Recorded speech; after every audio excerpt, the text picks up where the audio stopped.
2 weeks later, the championship moved happily to the old city of Budapest for the Hungarian Grand Prix and its annual trip behind the Iron Curtain for a bit of glasnost and culture. There's a relaxed atmosphere at the sunny Hungaroring, plenty of space for Formula One's mini-town of motorhomes in which the politicking for the upcoming year is in full swing. But the main challenge here is the tight and twisty circuit, sometimes called the street circuit if there are a few houses here, but the team coaches have to make do as a substitute. The main source of pleasure for the teams is the nightly race back to the city in identical Avis Ladas. Here it was thought the normally aspirated cars could be in with a chance. Ayrton Senna was on pole again, of course, his 8th of the year, and he certainly tried hard to claim it. But Nigel Mansell, with just one 1988 finish to his credit, was fighting back, just a tenth slower than the Brazilian, and with a handicap. Well, I was obviously suffering from chicken pox last week, and it was at its height about 4 or 5 days ago. I'm very tired. I mean, I must admit, it did knock me for 6 for about 5-6 days. Are you still running a fever? No, I was a little hot when I came out of the car, but you're just depleted of energy. It's very difficult, hence why I haven't shaved for a little while, because I still have a few marks on the neck and everything. And we thought we were going to see the Nigel Mansell moustache returning, accompanied by a Nigel Mansell beard. No, just a very tired, knackered Nigel Mansell. Well, now that was qualifying. What about the race? Because the race is going to run a full 2 hours round here, and it's a very, very twisty circuit. It's certainly a circuit that the turbos can't sort of wind their boost up and get away from us down the straight, because, as you've seen, there's not much of a straight here. But on saying that, McLarens are going to be very dominant again. I think the Benetton will be quick, but I think also that the Williams can be, in the dry or wet, very, very quick and very competitive, and I'm hopefully looking for a good result. I'm going out for a win on Sunday. On top form again and claiming a best ever 4th on the grid was March driver Ivan Capelli, pleased to have re-signed for one of the happiest teams in Formula One. I signed for the 89 plus an option for the 90, because I found that March team is very nice, plenty of nice people, plenty of friends. That is the most important thing. Our sponsor Leighton House is fantastic, so we can say that everything is good. Before the Hungarian Grand Prix comes the mandatory drivers' briefing, where the 26 starters and their team managers are lectured on the do's and don'ts of the forthcoming race. There is time for wrist slapping and condemnations of bad behaviour during practice, but it is perhaps one of the funniest sights in Grand Prix racing as sheepish drivers face the rule makers and their fellow competitors in a schoolroom atmosphere.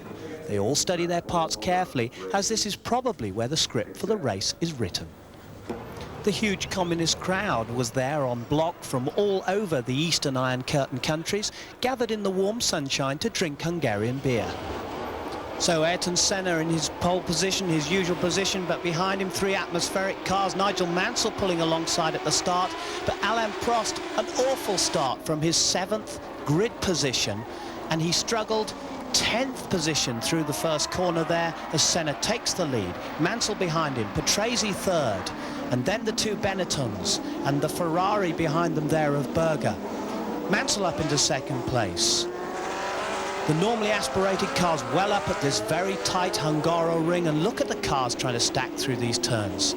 Senna's where he wants to be, out in the lead, Boutsen, then Nannini, then Berger, and Capelli well up ahead of his teammate Gugelmin in the other March. So Capelli was flying here. He was in 6th position on the grid. Mansell pushing Senna hard.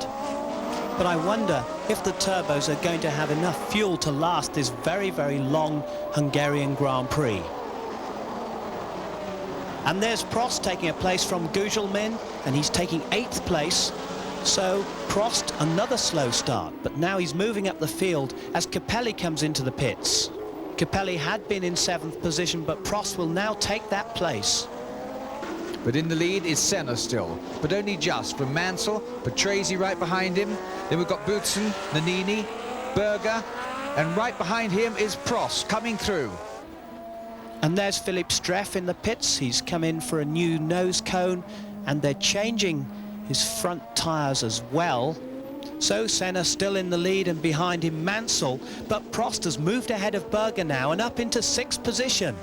And here's Streif, his wheels come off. Now that's really bad news. He was just in the pits and had a new wheel and nose cone put on, and it's off already. Thank God nobody hit it.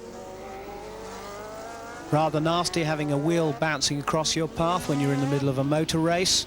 There's Senna, Mansell behind him, then Patrese in third place, and Prost making a move, taking fifth place from Nannini. So Prost is the one that's doing all the overtaking. He was pushing.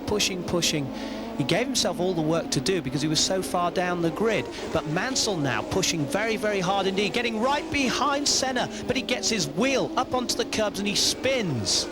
Yeah, some people say, well held, but quite honestly, you shouldn't lose it, I must say, unless there's something wrong. But he did gather it up well, I must say. Let's look at it closely. He just seems to get over the edge just like he did at Silverstone, but a little bit worse. And there he's lost it.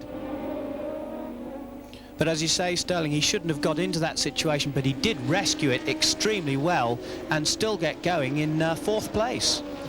A great recovery, but lucky nobody hit him, I must say.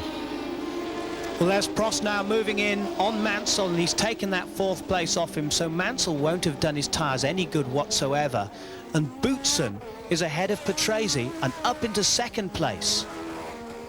There's Mansell down in fifth position, just ahead of Berger, who's in sixth place. But Senna still in the lead. Prost now past Patrese and up into third position, so he's really charging. But Mansell into the pit, Sterling.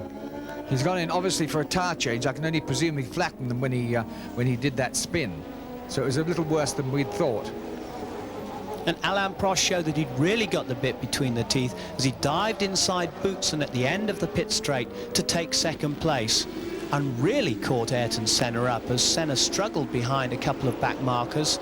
So it was all down to the McLaren drivers at the front. The contest was wide open yet again. Prost closing in on Senna, right up back behind his gearbox and onto the pit straight. Prost having a look, Senna going past the back markers, and this is what Prost did.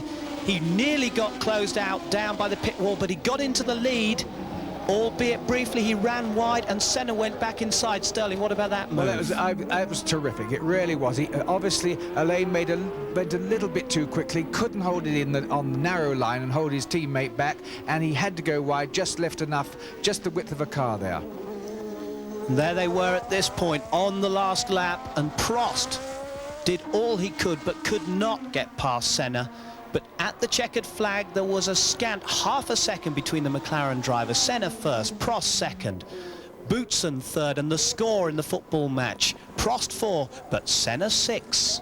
Maybe Prost's overtaking attempt was a little bit ambitious.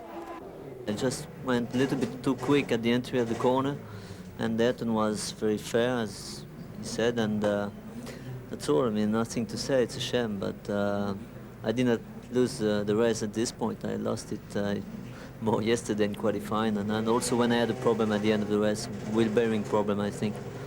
I'm really disappointed for this race because not normally a good circuit for me, and I was very good. After a very close race, the two McLaren drivers were all level at 66 points apiece, and joining them regularly on the rostrum, Belgian Thierry Boutsen.